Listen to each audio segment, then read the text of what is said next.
Patingin dito. Ayan. Kunyari ka lang, naglalakad ka lang sa gubat. Yan. Guys, ito yung daan na papuntang Tangadan Falls. Ito yung bagong Tangadan na daanan. Yan. Pag diniretso nyo yan hanggang doon sa pinakadulo, marireach nyo yung Tangadan Falls.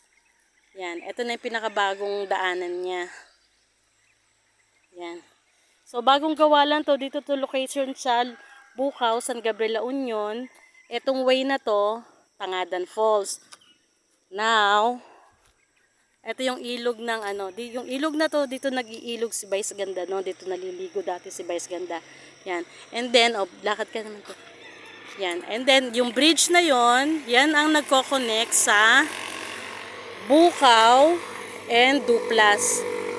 Yan ang papuntang Duplas, yung bridge yan hanggang doon. Yan, dyan. Okay? Yan. So, pag nanggaling ka ng San Juan, dyan ka dadaan, papunta dito, going to Tangadan Falls. Yan.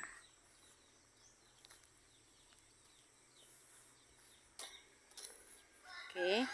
Now, matibay po yung bridge na yan. Dati po hanging bridge yan.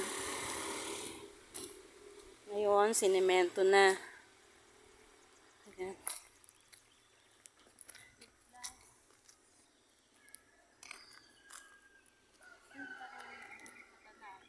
Oh. Ayan, Tangadan Falls. Ito yung way na yan, going to Bukaw.